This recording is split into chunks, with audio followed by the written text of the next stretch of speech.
do have additional questions, feel free to contact me or the GAP office. This is our agenda. I'm just going to go over and highlight some dates on the university calendar that you should definitely be aware of. I'll let you know where to find the university policies. I'll go over briefly declearances and prerequisites, as well as the registration process and the systems you'll be accessing. For those of you who have questions about tuition, I'll go over your payment options and the tuition deferment program that you may be eligible for, as well as tuition refund insurance, the health insurance waivers, and how to opt out of those. And then Kevin will go over the Desire to Learn system and go over some of the homework and exam policies, as well as the upcoming events for our DEN students, and we'll leave you with the contact information. Again, you'll be able to get these slides later on, so if I go too fast, you'll be able to go back and review it.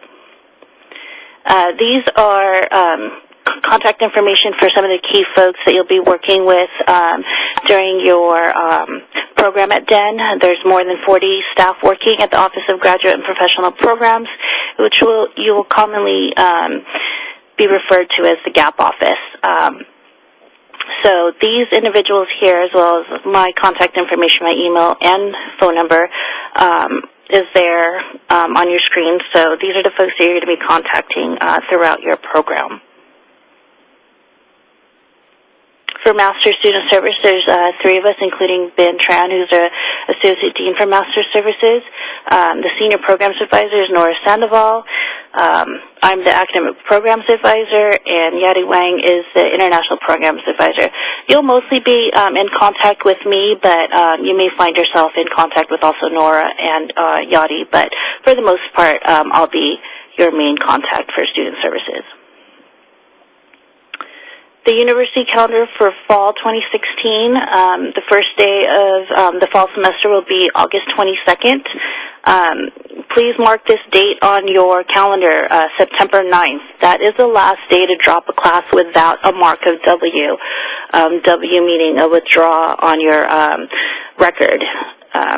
This is also the date to drop a class and receive 100% tuition refund.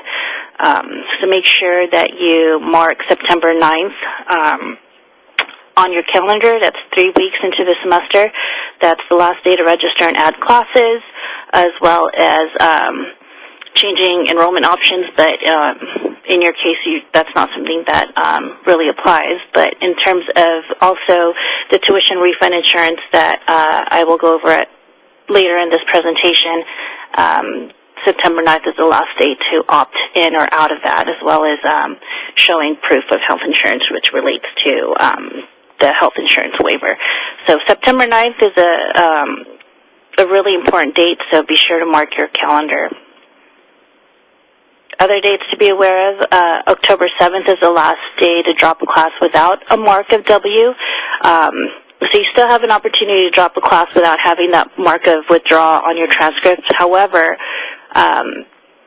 after September 9th, there is no tuition refund. So if you're hoping to get any tuition back, you would have to drop a class by September 9th. But if you don't drop by September 9th, you still have an opportunity to drop the course by October 7th. But USC will keep your tuition. The final date to drop a course with the mark of W, so you will get a withdrawal on your transcript, is November 11th. University will close for Thanksgiving, and the fall semester classes end on December 2nd, which then leads to study days and final exams. And then you have a break from the 15th through the 8th, and the spring 2017 classes begins on January 9th. The full calendar is available on the scheduled classes. I just pulled some dates out there for you so you can mark them on your calendar. But you can view the full schedule on the fall schedule classes online. University policies, two places to find them. Academic policies, they're all in the university catalog. This is the document of authority, and it is searchable. It's online. You'll be able to review your degree requirements, read registration policies, and then if there appears to be a difference between what you're told in your department materials or the department website, and it's different in the catalog, please ask your department advisor or the GAP office which the correct policy is. But like I said earlier, the USC catalog is the documented authority, so that'll probably trump what's in your department materials. Another place to find university policies is the SCAMPUS, and these are conduct-related policies. The SCAMPUS contains policies and procedures pertaining to student conduct, freedom of speech, grievance procedures, computing, discrimination, and other important topics are covered there. So just get a chance to take a look at these two links when you have a time. Academic integrity is extremely important at USC. It's the foundation of your degree. Penalties for violations at the master's level are extremely severe, which could lead to grade sanctions, such as an F in a course, or even dismissal. If you have any questions about academic integrity issues, please contact your professor, the GAP office, or even your department advisor. The full policy regarding academic integrity is stated in the SCAMPUS. So I just really want to emphasize that academic integrity is a really big deal at USC and in the Viterbi School of Engineering. Academic advisement, if we have any limited students here, you should contact the GAP office at masters@gap.usc.edu, or you can contact me directly. For admitted students, you are advised by your department academic advisors. The full list of your advisors can be found online at the GAP website. Your advisor will actually be the ones holding your department orientation. So if you want to take a look at who your advisor is so that you can start contacting them now, their name, contact information, and phone number is listed online. A couple things about academics here. Graduate students may not take courses pass, no pass for degree credits, so you're taking everything for letter grade unless the course is specifically graded as a credit, no credit. And those are typically the credit, no credit courses or seminars or directed research courses, but all of your courses you've got to take for a letter grade, otherwise it's not going to count. You need to earn at least a C in a course for it to count towards your degree requirements. All grades are included in your cumulative GPA, and then you have your major GPA. So you'll have 2 GPAs here at USC. One is cumulative, all the courses you've taken. So if you get a C minus in a course, it'll count in your cumulative GPA, but in your major GPA, it won't count. And you'd have to take something else, either retake the course or take another course in order to meet that degree requirement. The first semester is critical, so doing well is very important. We strongly recommend DEN students, if you work full-time, to take 1 course. Again, it's up to you. If you can manage 2, that's great. As I stated earlier, you do have 5 years to complete your degree, so if you take 1 course a semester, meaning fall, spring, and summer, you can very well finish the degree in 3.5 years. So it's up to you, but we do recommend that if you work full-time that you take 1 course each semester.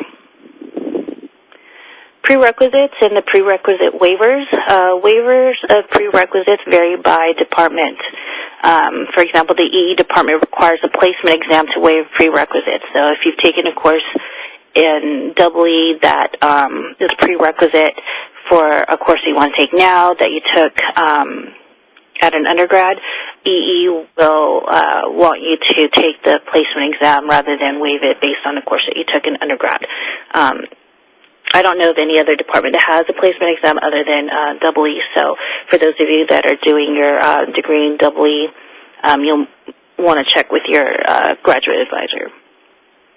Any prerequisites for DEN courses will be reviewed when you submit a request for declarance. So you can either contact your graduate advisor ahead of time and get the prerequisite waived before you submit your D-clearance, but I would go ahead and submit your D-clearance anyway. And typically what I'll do is I'll review the prerequisites and I'll touch base with your advisor to get it waived ahead of time. So once your D-clearance is processed, the prerequisite would have already been waived, and if there's any issue, then you'll hear from me. Please don't take a prerequisite course after completing the course it's a prerequisite for. For example, ISC 500 is a prereq for ISC 561. Now, if you take ISC 561 this fall and you got a prerequisite waiver for that, and then you later decide to take ISC 500 in the spring, ISC 500 will not count. It would have been taken out of sequence, so you will not get credit for ISC 500. So keep that in mind when you're requesting prerequisite waivers. If you plan on taking that course at the prerequisite course at a later semester, then I would just recommend that you don't request a prerequisite waiver and just take the prerequisite first and then take the actual course. Otherwise, if you get that waived, then it's not going to count if you take it later. The Viterbi Academic Probation Policy, all USC graduate students are expected to maintain satisfactory progress towards their degree. You do need a 3.0 GPA to graduate in both your major and overall GPAs. We review grades every semester, so if your GPA falls below 3.0, then you're placed on academic probation.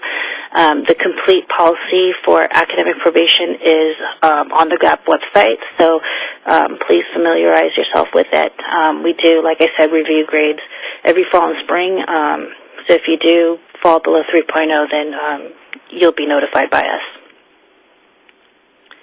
New student training. After you register for a course, the technical support and training is available for new DEN students. You can schedule an appointment for that training one-on-one online. We just want to make sure that your experience is stress-free, especially when it comes to the technical side of online learning. So if you want to schedule a new student training one-on-one, you can schedule an appointment online. Things that you should do before you register every semester is, well, actually, this is not every semester. You just need to do this the first time, is to create your DEN of Viterbi profile. So if you haven't done that already, please do so that way you can get access to request D-clearance. Next, you'll want to verify your registration appointment time, and you can do this via the permit to register link in OASIS, and I'll show you OASIS in the next couple slides. You'll also want to view and clear any restrictions or holds before you attempt to register, because if you do have any holds, when you try to register, it's going to prevent you from doing so. There's a restrictions link in OASIS that you can click on, and that'll show any holds that you may have, whether it be an advisement hold. Some departments do place advisement holds where you'll need to contact your advisor before you can register, or if you're on academic probation, we'll put a hold on your account. So you can always view and see if you have any holds, and it'll tell you who to contact to get that lifted. Next, you want to obtain D-class permission, also known as D-clearance, and request the prerequisite waivers. 5-digit section numbers followed by a D require departmental clearance before you can register for the course. So just so you know, all DEN courses require D-clearance. Typically, the discussions and quiz sections that correspond to the DEN sections don't have D-clearance, but for the lectures, all of the DEN lectures will require D-clearance. And finally, I recommend that you view the web registration tutorials. They have it at the Academic Registrar's webpage, and you can just view the videos, and they'll walk you through the process. There's the snapshot of OASIS. This is the Online Academic Student Information System. You can access that from the main USC webpage. Just click on OASIS under the popular link section, or if you already have accessed MyUSC, you can also click on MyUSC and get to OASIS that way. When you're logged into OASIS, you'll have a long list of links that you'll be using throughout your time here at USC, but for the purposes of pre-registration, you'll want to view the Permit to Register link, which lets you know when you can start, when you can access the web registration and register. And then, as I stated earlier, the restrictions link in OASIS, which will identify any holds that might prevent you from registering and how to clear them. Again, if you're accessing OASIS for the first time and not through MyUSC, your default passcode is your 6-digit birth date. It's the same passcode you'll use to access web registration if you're not going through the MyUSC portal. The USC schedule classes, this is a great resource to use because it has the registration calendar. It gives you a list of tuition and fees. It gives you the final exam schedule, course information, and more. I think Tanner was talking about how you can find syllabus for courses. Well, this is where you can find it if you're not going through Google. So each schedule will have the courses listed in this manner, where they'll have the course, the description, the prerequisites, if there's any. It'll tell you right away what it is. And then in the info section here, you'll see a couple icons, money bags, meaning the tuition, a calendar for important dates, and books. So if there's any of these icons, just click on there, and it'll tell you the specific information, like the required books for that particular course. And here's the nice thing is the courses will also have their syllabus already posted. Some courses have them, some courses don't, but for the most part, you can look at the course and the syllabus is posted there. You can download it and view it. You can go back previous semesters, and if the syllabus is there, you can just download it and view it. So, if you don't want to go through Google, this is a good resource. Just go to the USC schedule classes and look at the course, and then view the syllabus from past semesters. And then the section number I wanted to show you is it's got the D after the 5-digit section number, so that means D clearance is required. So how to request D clearance from DEN? So you'll want to log into Desire to Learn. Click on DEN of Viterbi Tools. Click on the Request D Clearance link. Select the term, select the course, and then submit. It'll take about 1 day, if not sooner, to get your D clearance approved, and you'll get notification via email. If it is denied, I typically will send you an email, let you know maybe there's a prerequisite that you haven't met, or the course is on a wait list status. But if you do get an email that your D clearance was denied, check your email again, because I would have sent you to your USC email a reason why. And then you can always just go back into D2L and check your D clearance status. I do have to really emphasize that D clearances are only valid for 7 days from when it's issued, so you need to register as soon as you obtain it. If it expires, then the D clearance is given to the next student that requests it. So if you don't take that opportunity to register while you have it, we may not be able to give you D clearance again. So register as soon as you get that notification that your D clearance was processed. So accessing web registration, you can also access it through the USC webpage. Just click on registration under the popular link section, or you can log in via MyUSC. So you have the option to log in via MyUSC, or the option to enter your 10-digit USC ID and passcode. And then just remember to view the web registration tutorial before you register for the first time. The other option is if you go through MyUSC directly, just go to MyUSC, click Login, using your USC Net ID, which is the alpha portion of your email, and the password associated with that. And then when you get into MyUSC, you're already signed into OASIS and web registration. Just click on that link and then just proceed as usual. Here are some typical reasons why web registration transactions fail. The class is either closed, the declarance was not obtained or expired, your prerequisite was not completed or waived, or a restriction or hold was not removed. So if you have any issues with web registration, feel free to contact the GAP office, or you can contact your department advisor or me. So your USC Net account, Net ID account, if you haven't already activated it, please go ahead and do so. This will trigger your access to all of the USC online resources and tools, as well as your email, USC email. So if you haven't already done that, please go ahead and activate your USC Net ID account. USC email is the official method of communication between USC departments and students. So failure to check your USC email for important notification is not an accepted excuse for missing deadlines. I will send an email to your USC email. Your orientation notifications are going to your USC email. So,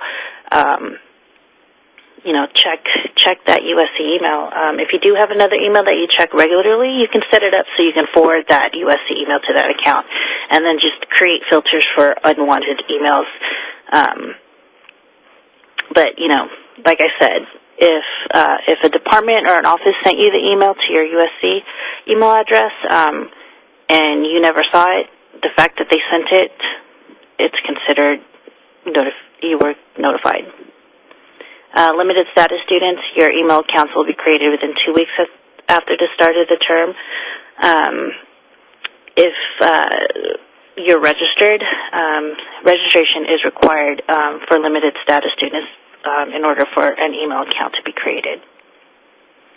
Accessing your USC emails via Google Apps at USC for Students Gmail service. Just log into My USC and then click the Gmail link under Google Apps, and you'll be able to access your USC inbox. I provided some links for you on your screen to check out, just so you can familiarize yourself with the USC email address. But if you know Gmail, then it's pretty much the same thing. My USC, you do need a USC Net ID to access it. Just log in with your USC Net ID, which is the first part of your USC email address before the @ symbol. Once you log into USC, these are all of the systems that you're already logged into. So there's Oasis, there's web registration, Gmail. You can pay your bill through My USC. So there's a lot of systems you're already logged into. So if you haven't, like I said, activated your USC Net ID, go ahead and do that so that way you can access My USC and just access everything in one place. Another place is the USC website. If you go at the very top, click on popular links, you'll get all the links for all the systems that are on My USC. Things to do after you register. Just verify that what you registered for in web registration is what you're actually registered in. Just go into Oasis, into the registered course list. Check your account balance and settle your tuition by the deadline. You can pay online via USC ePay, which you can access in Oasis through My USC, or the tuition deferment program. And I'll go over the tuition deferment program shortly. And finally, check your book list for required textbooks. I showed you where you can find that in the schedule of classes, or you can go into Oasis and there's a book list link there. Get your USC ID card. Dent students, you can get your USC ID. The instructions are on the website, and you can submit your picture online, and our office will pick up your card and mail it to you. So this is not mandatory. It is optional, but you do have that option if you do want your own USC ID card. Finally, accept the Dent Terms of Service and Desire to Learn. This will trigger your course links to appear on D2L, so make sure you do this after you register before the semester starts. And I can't stress this enough. Activate your USC Net ID if you haven't already done so. Tuition fees, these are common fees that you'll see on your account besides tuition. The engineering access fee, which is a $35 fee, and that's charged every semester for various computing resources, including access to your email accounts, computing tools, and other technology systems. The Norman Topping Student Aid Fund is an $8 fee. All USC students will get charged this $8 fee.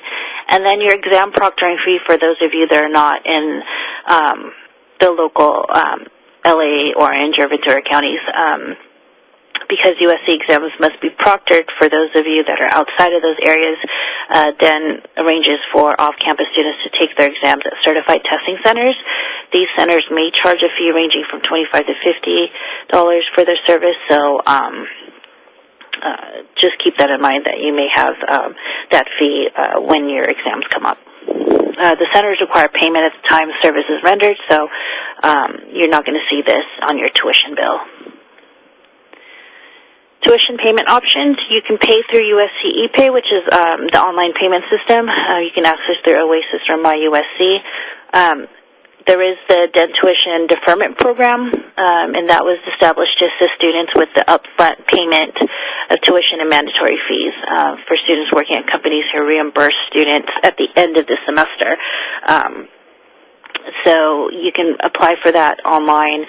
This program only applies to tuition and mandatory fees. Other fees such as parking or will not be deferred. But if you work for a company that's going to reimburse you at the end of the semester, definitely look into the tuition deferment program so that you won't have to pay up front the tuition and the mandatory fees, and we can defer that till the end of the semester. And then for Boeing and UTC employees, these companies are set up to be directly billed for your tuition, so just visit the GAP corporate billing section for instructions. Again, students are responsible for any fees not paid by the company. So the tuition deferment program, I've already kind of gone over that. It is an online application.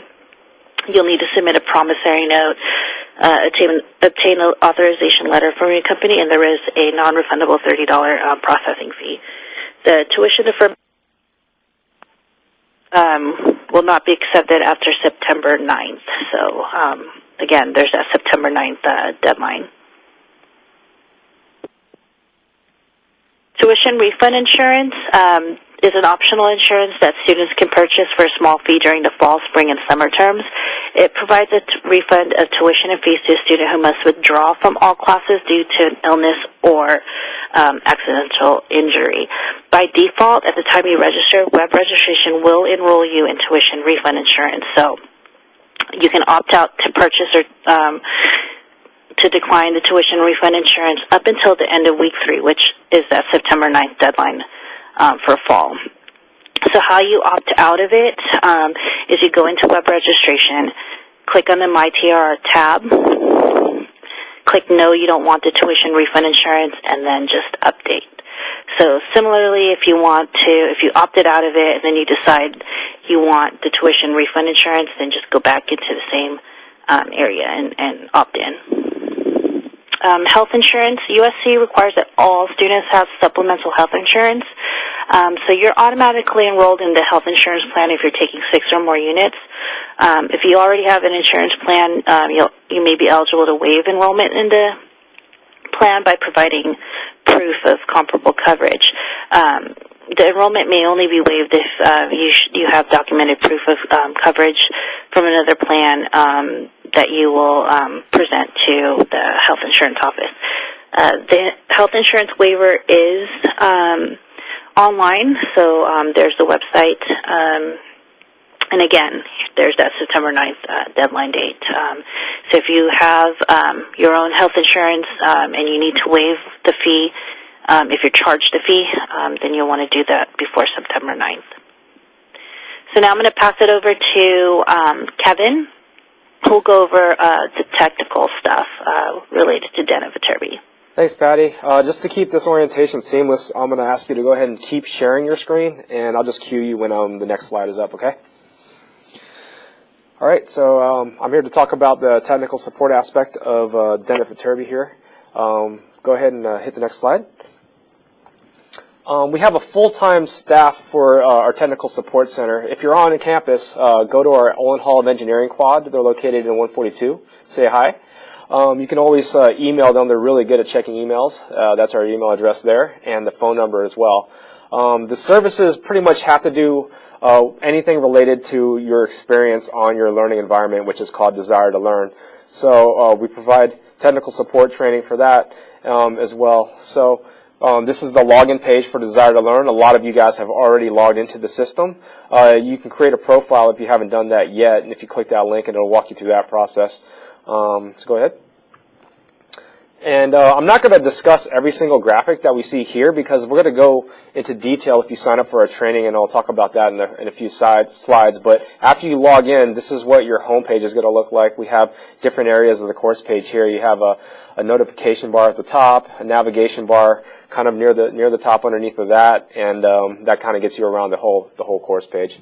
Okay. This is the Den Tools, Den Terms of Service. Requesting declarance. This is the Den Tools that Patty mentioned earlier on in the orientation. It's a link inside the Desire to Learn homepage as well as your course page in the navigation bar.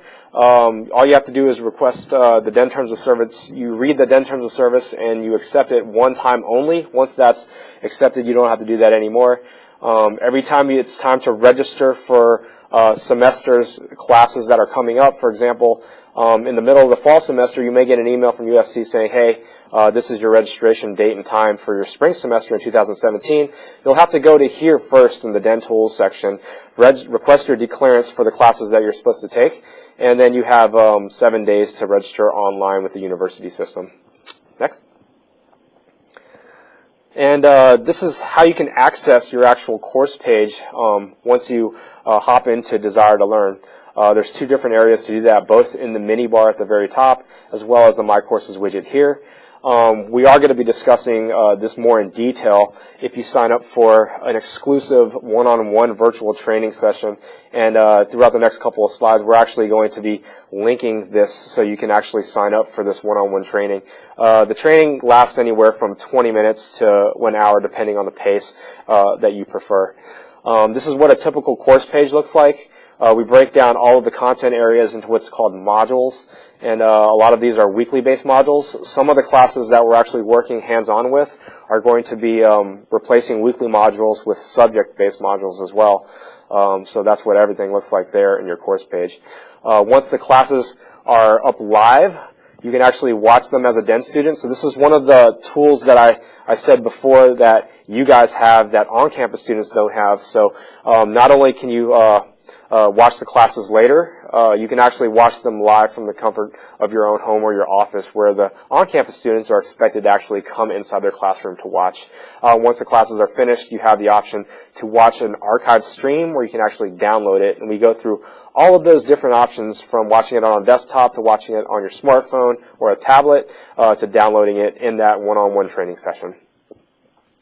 So it's an entire e-learning system that we employ here at Den. Not only are you able to watch lectures and interact with your classmates, but we actually have virtual meetings, and if you're asked to do a presentation for your final project, you can do that from the comfort of your own home or your office as well, and the entire class can hear and see you while you do that. As was discussed during our panel, you also have the opportunity to speak with your professors during live class through WebEx if they employ that, or the actual phone if it's not through WebEx itself. Professors often upload their notes on D2L directly, but if they give it to our technical support center, we'll go ahead and post that to the weekly module as well, so you'll also have access to both notes as well as your course videos throughout the entire semester. Submitting your homework, we'll go over this through the training session as well. We'll walk you through how to do this. What I didn't mention earlier is that during this training session, we actually give you guys the control of the training. So we let you share your desktop. And as we talk about the different areas and activities in Desire to Learn, you're actually going to be able to be interactive and use your mouse and do the different things like submitting homework and checking out how to post a thread on a forum and stuff like that. So that's pretty cool. Let's go ahead and go to the next slide. And as I discussed earlier, we do have a full-time exams coordinator. Her name is Shirley. If you reside in any of the three counties, local, Los Angeles, Orange, or Ventura counties, you are required to come to campus to take your midterms and your finals. And there is business travel if you're going to be outside of your normal location during a midterm or final. And this, again, is located on the website linked at the bottom of this slide. And here are all the orientation dates for the department orientations here. You can go to the link at the bottom of the slide to register for the ones that are going to be live WebEx. And if they are not in a live WebEx department orientation, you will get the download link available after it's been recorded. And this is our homecoming weekend, and we really wanted to stress this one because a lot of our Dent students will fly out to this for not only the game, but there's like a lot of cool events for all of our alumni as well as like current students that like to fly in if they're taking classes online. The 4th is our Dent of Viterbi campus tour, so you're going to come visit like our E-Quad here in Olin Hall of Engineering. You can meet the staff, and we'll show you what the actual studio classrooms look like. And we'll just take you all around so you can see like what the technology is that brings you all of like the video lectures as well as like the opportunity to learn online. There's also a mingling like happy hour where you get to meet your fellow Dent students as well at our bar called Traditions, or Tradies as you'll hear it called by our on-campus students. And the next day on Saturday is our tailgate. We're going to have like a tailgate as well on campus where our Dent of Viterbi students, alumni, faculty, and the dean of the engineering school, Dean Yortzos, will all be hosting for food and beverages as we prepare to beat the Oregon Ducks this year. And we all are also subsidizing your tailgate picnic tickets. Unfortunately, we're unable to provide discounted football game tickets this year, but trust me when I say the tailgate is worth coming out to. The food is fantastic. It's catered by a top-notch company, and you're really going to enjoy the tailgate. So this is the contact info for everybody you need to contact with when it comes to technical support help, exams, advisement from Patty, or anything to deal with the dreaded tuition issue. That's our accountant, Susanna. So you can always